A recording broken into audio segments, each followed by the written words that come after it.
Good afternoon or good evening, wherever you may be listening to us from here on this big, beautiful world we call Earth. This is Michael Cross here with another edition of Unlock the Door Radio here on UCY TV Production, where we strive to dig way deeper than you're going to see in the analysis, or if you can call it analysis, in mainstream media. Okay, before I begin, I just have to do that little plug here in that spirit of Edward Bernays. And that is, if you're listening to us via YouTube later after the broadcast, be sure to click on my subscription and also click on my website. You'll see the links on the YouTube video. Anyway, what inspired tonight's show was, of all things, I saw a clip. It's not the first one, but I saw a clip of a person with a Trump hat, and they were being assaulted by a group of people. I guess they didn't really like the fact that this guy was expressing his freedom of speech and had a Trump hat on. And the thing is that this isn't the first time, and I think that there's an explanation for this. And that is an aspect of human behavior that our founding fathers recognized and try to protect against, and that is the fear of mob rule. Now, mob rule, sometimes you think of this thing where, a bunch of bad people get together and do bad things. However, I've actually seen interviews with people who looted and rioted, like during the Rodney King situation in the early 90s, did nasty things, and then they're interviewed and they seem like really normal, decent people. And you're probably thinking, what? How can they do such? How can you say that they sounded like normal, decent people? And there's an explanation, and it's called ego projection. Sigmund Freud talked about this, especially in some of his works like Civilization and Its Discontents. You see, an individual, a person, one person, is going to be their ego is going to be based on their upbringing, the values they've been taught. And when they're alone, or I guess in a very small group generally, but let's just say alone, when they're alone, they're personally accountable. And so therefore, if they violate the norms they've been raised with, such as thou shalt not kill, thou shalt not rape, thou shalt not murder, thou shalt not, on and on and on, then they will probably act in accordance with that. They won't violate those norms that are part of who they are. And that usually keeps people's behavior pretty good. And I really do believe very much that human beings, if we try doing some sort of judging, are humans naturally good or are they naturally bad? Of course, that throws in our personal preferences for what we call good or bad. But I say overall, when it comes to such actions as compassion, an individual human being is a pretty good person. The danger, and this is the irony of ironies when it comes to the way we see civilization and its evolution. The irony is that the bigger the group gets, the more potential danger it poses in regards to violence and doing despicable things. Now, the thing is, I think in our society, and then I'll go into Freud a little bit more. I think in our society, we have this modern notion that we started off really, really primitive in small, violent groups. That's like a Hobbesian thing. And where nature gave us short lives, and they were brutal. And we were fighting all the time. And, these caveman movies and stuff like that seem to reinforce this idea.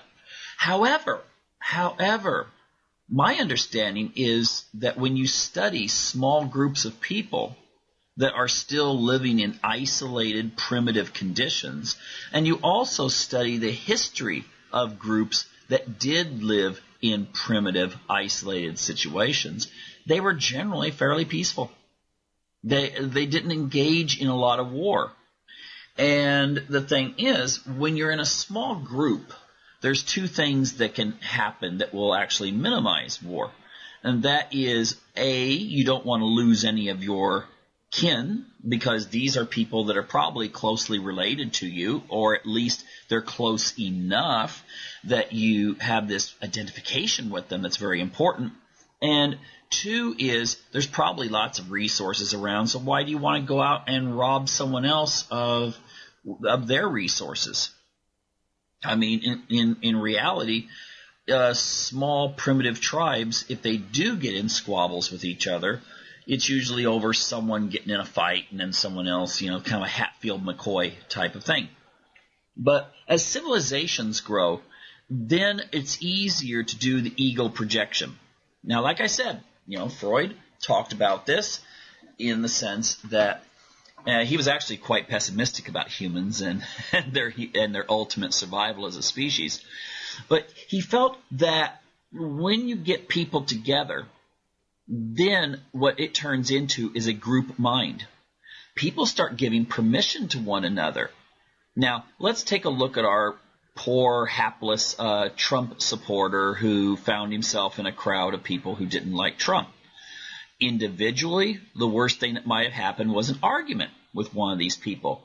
But when you have a collective, when you get a group of people, it acts more stupid, because everyone starts looking to each other to give permission to do nasty things. And that is part of our nature, actually.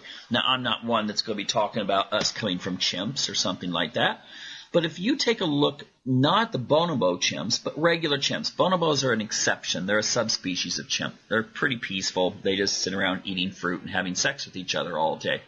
But if you look at most chimps, we see them in the circus. They look cute and funny when we dress them up, but they're actually quite vicious creatures. And contrary to what most people believe, they are omnivores, just like humans.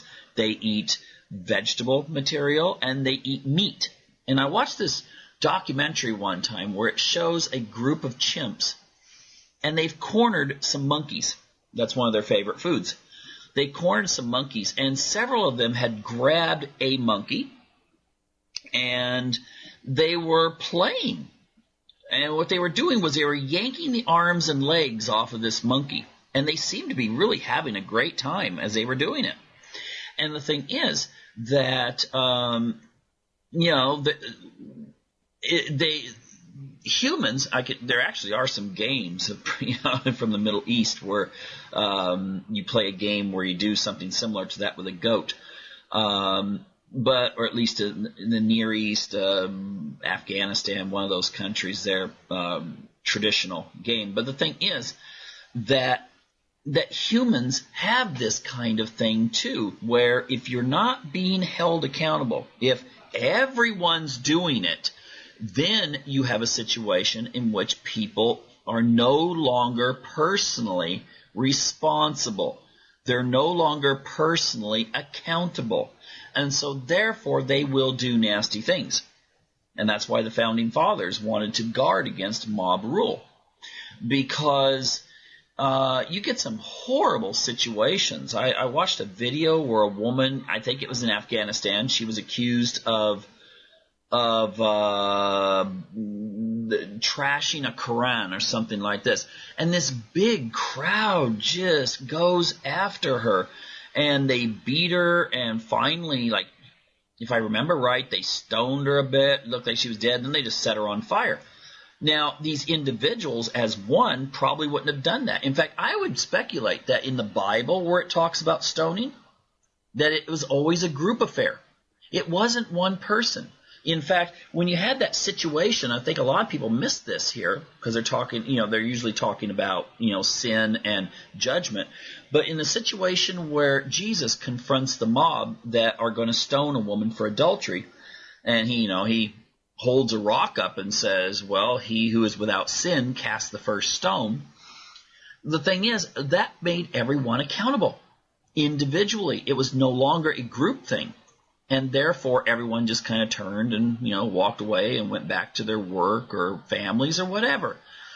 And I think that when you see these videos out there where you see stoning taking place in various parts of the world and so forth, it's always a big crowd because the individual would not do that.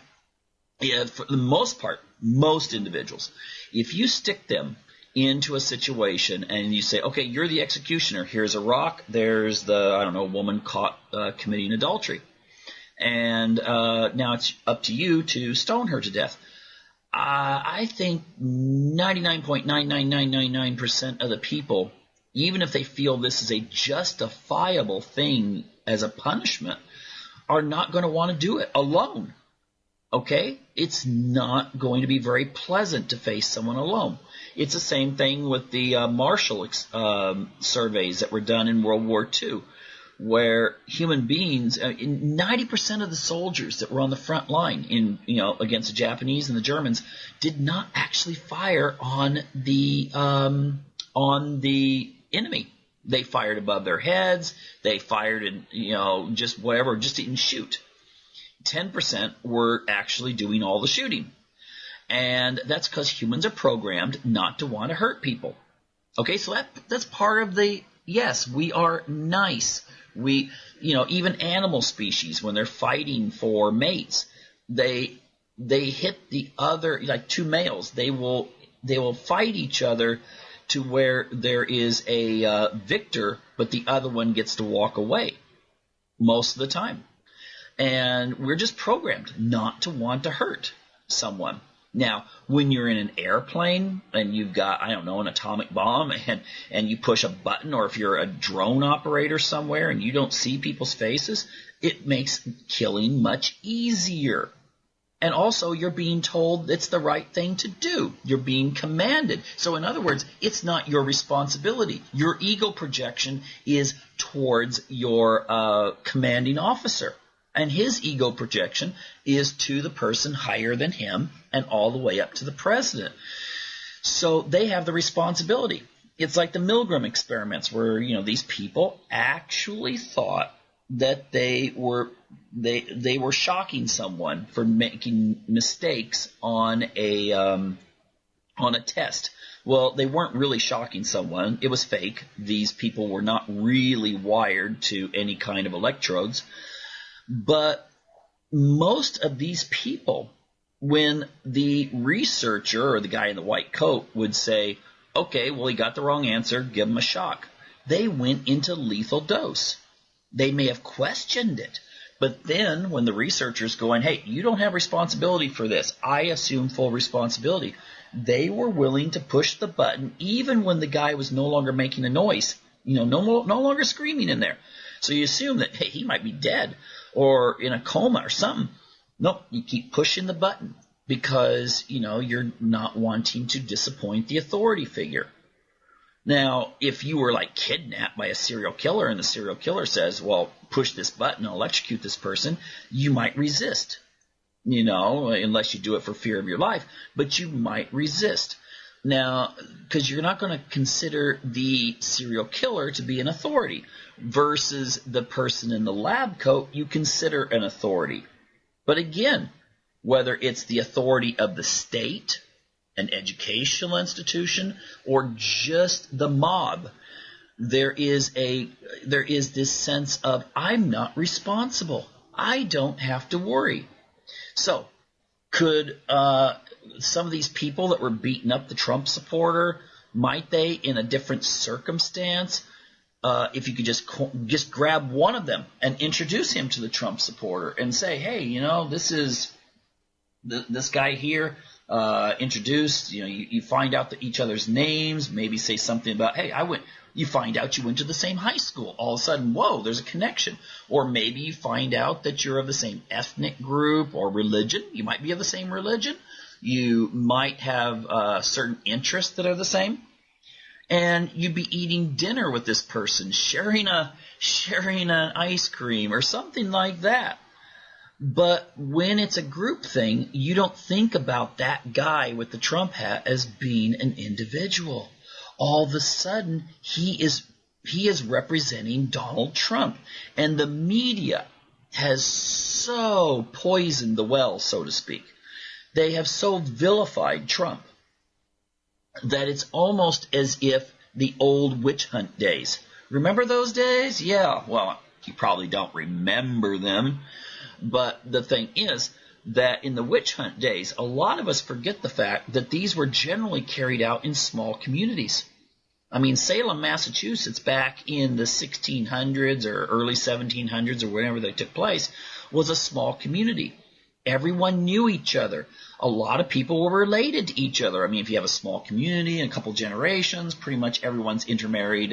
It's Game of Thrones time. But the thing is that in these villages around northern Europe and northwestern Europe, where they had a lot of witch trials and stuff, the people knew these, and primarily women, that they were setting on fire. And it might even be your cousin as you're watching her burn to death, or be strangled or hung or something like that. But the thing is that the group has said it's okay to do. And because this person is evil. This person slept with Satan. That used to be a major crime, that they would list. This person has, what do they call it? Fornicating with the devil. This person has, my gosh, it sounds like a rock music song. But anyway, this person has done some sort of horrible deed connecting themselves to Satan. Well, then they're punishable. But it's not just one person. It is the whole, the community. They look at each other. Well, I guess she's guilty. Okay, set her on fire. Watch her burn. And even as she's screaming there, burning to death is probably not the nicest way to go. She's probably watching, her friends and family, and some of them are probably cheering on the burning. And the thing is that the media has so vilified Trump that people now accept a lot of these notions. A guy shared on my Facebook today. I guess he's an uncle-in-law. But he my wife's uncle. But he shared this post, and it was comparing Hitler to Trump. Now, I don't care where you stand on Trump, okay? Whether you love him, you hate him, you're in between somewhere, like a lot of people are. But comparing Hitler to Trump is part of what has poisoned the well, to that point that you start looking upon anyone who would support him as being some sort of neo-Nazis that are out to kill people and do great evil. And of course, we watch movies all the time. I think World War II movies have been the #1 genre of movie ever made. Used to be a few years ago, it was like World War II or Westerns. But Westerns kind of fell out of favor in the around the mid-'70s. And then you still had the World War II movies. And most of the World War II movies involved the war with Germany. And so the Trump supporter starts taking on the image. The Trump supporter could be black. The Trump supporter could be Jewish. The Trump supporter could be any number of these groups that you wouldn't really expect to be members of the KKK or the Nazis or something like that.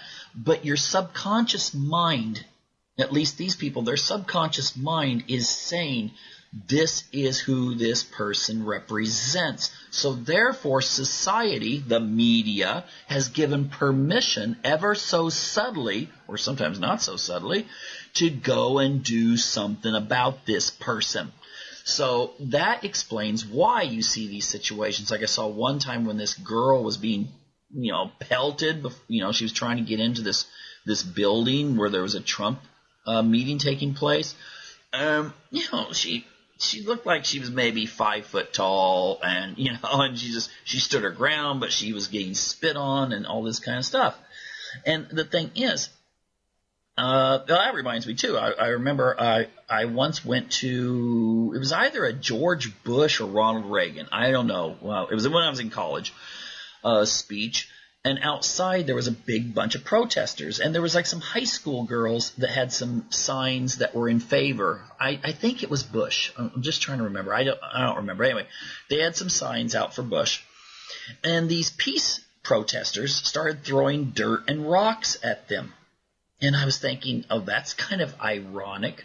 But no, it isn't, because the peace protester has so personified the idea that anyone who would support in those days, old man Bush or Reagan, personified so much that they want to nuke the world and destroy the world and do all kinds of evil, then his surrogates are minions, even though they might be like 15-year-old girls, that took the day off from high school to come to this thing. All of a sudden, they are no longer 15-year-old girls. They are agents of evil in that person's mind.